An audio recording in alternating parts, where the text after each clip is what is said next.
If you look at a real catastrophe like Katrina, and you look at the tremendous hundreds and hundreds and hundreds of people that died, and you look at what happened here with really a storm that was just totally overpowering. Nobody's ever seen anything like this.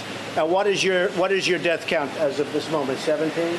16 certified. 16 people certified. 16 people versus in the thousands.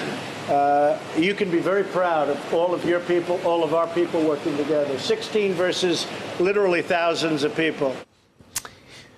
It was clear at the time, even when the president made that glib, cringe-inducing boast, that he was tragically wrong about the death toll from Hurricane Maria in Puerto Rico. That has long since been confirmed by a study commissioned by the Puerto Rican government, which estimated in August of last year that Hurricane Maria and its gruesome and desperate aftermath caused the deaths of nearly 3,000 people. And yet here we are, almost a year and a half since the hurricane, and there has been no sustained formal U.S. government inquiry into what happened to lead to the deaths of as many Americans as died in 9/11. Seems fairly clear the reason for that is the president doesn't very much care for Puerto Ricans. Not content to simply throw paper towels at their suffering, he's been working actively from the White House to make things worse. The Washington Post reporting yesterday that Trump told then White House Chief of Staff John F. Kelly and then Office of Management and Budget Director Mick Mulvaney that he did not want a single dollar going to Puerto Rico because he thought the island was misusing the money and taking advantage of the government.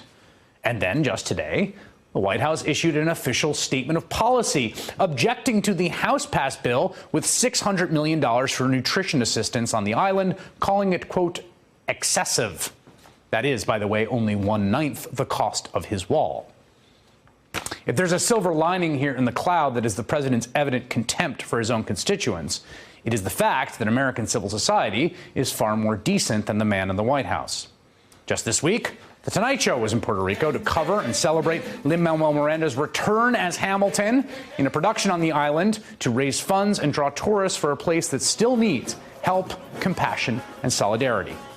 Americans have a duty, it seems to me, to prove every single day that we are a better people than you might conclude from simply looking at the words and the actions of our president.